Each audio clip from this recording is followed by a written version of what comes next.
பகை அரசனும் வந்து இவர் கிட்டேயே வந்து வர முடியாதான். அந்த அளவுக்கு வந்து இவர் வந்து கம்பீரமான ஒரு இதுல வந்து அவர் வந்து போர் புரிவாராம். இருக்கிற இந்த சேர தேசத்துல வந்து என்ன சொல்றாங்க அப்படின்னாக்கா, புலவர்களுக்கு எல்லாம் வந்து இந்த இமயவரம்பன் வந்து பொன்னும் பொருளும் வந்து அள்ளி கொடுப்பாராம்.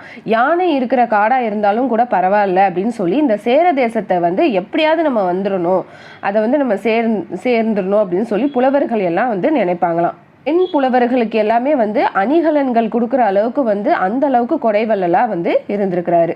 பசியோடும் பட்னியோடும் வந்து அந்த புலவர்களுக்கு வந்து ஆட்டுக்கறியும் அரிசி சோறும் உணவு கொடுத்து உங்களுக்கு வந்து தேரலும் வந்து கொடுத்துருக்கிறாராம். தேரலுங்கிறது வந்து இங்கே வந்து தேனையும் குறிக்கும், கல்லையும் குறிக்கும். இங்கே வந்து நம்ம வந்து தேன் அப்படின்னே நம்ம வந்து எடுத்துக்கலாம். ஏன்னா இந்த அளவுக்கு வந்து பொண்ணும் பொருளும் கொடுக்கறதுனால கண்டிப்பாக அந்த தேரலுங்கிறது இங்கே வந்து தேனை தான் வந்து கொடுத்துருப்பாங்க அப்படின்னு வந்து நம்ம வந்து சொல்லிக்கலாம். எந்த தேசத்துல இருந்து ஒரு அரசன் வந்து உதவி கேட்டாலும் அவங்க